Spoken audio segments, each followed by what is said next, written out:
జర హట్కే జరా బచ్కే అంటే తెలుగులో కొంచెం భిన్నంగా కొంచెం జాగ్రత్తగా ఉండు అని. జూన్ 2, 2023న హిందీలో రిలీజ్ అయిన ఈ మూవీ 40 కోట్ల బడ్జెట్తో తీస్తే 110 కోట్లకు పైగా కలెక్ట్ చేసి సూపర్ హిట్గా నిలిచింది. ఇప్పుడు జియో సినిమాలో తెలుగు డబ్బింగ్లో కూడా అవైలబుల్గా ఉంది. కానీ సాంగ్స్ మాత్రం డబ్ చేయకుండా అలానే ఉంచి మంచి పని చేశారు. లేదంటే మనం ఇలాంటి సాంగ్స్ వినాల్సి వచ్చేది. నీ పక్కనే ఉంటానే ఐసా నిన్ను చక్కగా చూస్తానే నిన్ను అనుసరిస్తానే.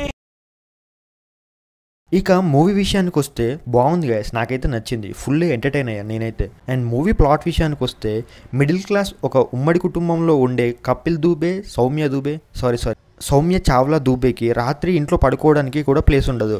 రోజు నైట్ వీళ్ళు హాల్లోనే పడుకుంటారు. ఇలా రోజు నైట్ పడుకోవడానికి ఇబ్బందిగా ఉండడంతో ఒక కొత్త ఇల్లు కొనాలనుకుంటారు.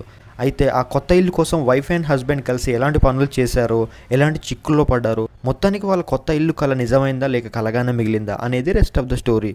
మూవీ స్టార్టింగ్ నుండి డైరెక్టర్ ఒక మిడిల్ క్లాస్ వాళ్ళ బిహేవియర్ ఎలా ఉంటుంది, వాళ్ళ మైండ్ సెట్ ఎలా ఉంటుంది అనేది చాలా క్లియర్గా ఎస్టాబ్లిష్ చేస్తారు. అండ్ వాటి మధ్య జనరేట్ అయ్యే హ్యూమర్ని కూడా చాలా బాగా చూపించారు. ఒక పిసినారి భర్త, కలలు కనే భార్య, వాళ్ళిద్దరు కలిసి ఇల్లు కోసం ఎలాంటి పనులు చేస్తారు, వాళ్ళు చేసే పనుల వల్ల వాళ్ళ లైఫ్ ఎలా టర్న్ అయింది అనేది చాలా ఎంటర్టైనింగ్ వేలో చూపించారు మూవీలో. అండ్ మెయిన్గా హైలైట్ అయింది ఈ మూవీలో వచ్చేసి కామెడీ. ఇల్లు కోసం భార్యాభర్తలు సపరేట్ అవ్వడం, దొంగచాటుగా కలవడం, చుట్టూ ఉన్న వాళ్ళని మేనేజ్ చేయడం, ఇవన్నీ చాలా బాగా కామెడీని జనరేట్ చేస్తాయి మూవీలో. అండ్ మూవీలో మొత్తం 3 సాంగ్స్ ఉంటాయి. దాంట్లో ఒక సాంగ్ అయితే బాగా పాపులర్, సో పెద్ద ఇబ్బంది ఏమి ఉండదు. అలాగే మిగిలిన 2 పాటలు కూడా ఒక మంచి ఫీల్ని ఇస్తాయి. ఒక మిడిల్ క్లాస్ ఫ్యామిలీ చుట్టూ జరిగే స్టోరీలో ఎటువంటి భారీ క్యాస్టింగ్ లేకుండా, ఎటువంటి హడావిడి లేకుండా చాలా నీట్గా తీసుకెళ్లారు డైరెక్టర్. అనవసరమైన హీరో ఎలివేషన్లు, రొమాంటిక్ సీన్స్ లేకుండా చాలా బాగా చూపించారు.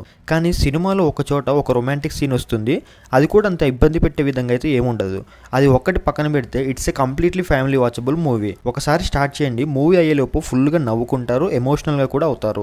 ఇక యాక్టింగ్ విషయానికి వస్తే విక్కీ కౌశల్ కపిల్ దూబే అనే పిసినారి హస్బెండ్ క్యారెక్టర్లో చాలా బాగా పర్ఫామ్ చేశాడు. నిజంగా అతని యాక్టింగ్ చాలా బాగుంటుంది మూవీలో. కానీ చాలా చోట్ల మూవీలో అతని బాడీ చూపిస్తారు. అతనేమో 6 ప్యాక్ బాడీలో గుడ్ లుకింగ్ మజిల్స్తో ఉంటాడు.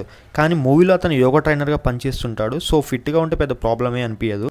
అండ్ హీరోయిన్గా చేసిన సారా అలీ ఖాన్ సౌమ్య క్యారెక్టర్లో చాలా బాగా పర్ఫామ్ చేసింది. నిజంగా ఒక మిడిల్ క్లాస్ అమ్మాయి ఎలా ఉంటుంది అనేది తన పర్ఫార్మెన్స్తో చాలా క్లియర్గా పోర్ట్రే చేసింది తను.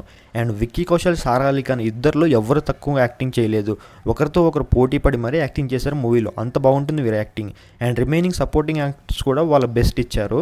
అండ్ ఫైనల్గా డైరెక్టర్ లక్ష్మణ్ ఉత్తేగా రియల్ లైఫ్లో మిడిల్ క్లాస్ పీపుల్ లైఫ్లో జరిగే ఒక ఇన్సిడెంట్ని తీసుకొని ఏమాత్రం పాడు చేయకుండా నీట్గా ఎంటర్టైనింగ్గా తీసుకెళ్ళి ఒక బ్యూటిఫుల్ ఎమోషనల్ ఎండింగ్తో ముగించారు. Really he did a good job. So that's it for this video guys. ఒకవేళ కనుక మీకు ఈ వీడియో నచ్చితే లైక్ చేసి మీ ఫ్రెండ్స్ అండ్ ఫ్యామిలీ మెంబర్స్కి షేర్ చేయండి. అలాగే మన గ్రేట్ ఇన్ఫో తెలుగు ఛానల్ని సబ్స్క్రైబ్ చేసుకోండి. అండ్ డిస్క్రిప్షన్లో ఇచ్చిన లింక్స్ పైన క్లిక్ చేసి మన సోషల్ మీడియా హ్యాండిల్స్ కూడా ఫాలో అయిపోండి.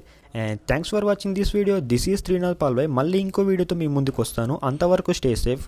Signing off.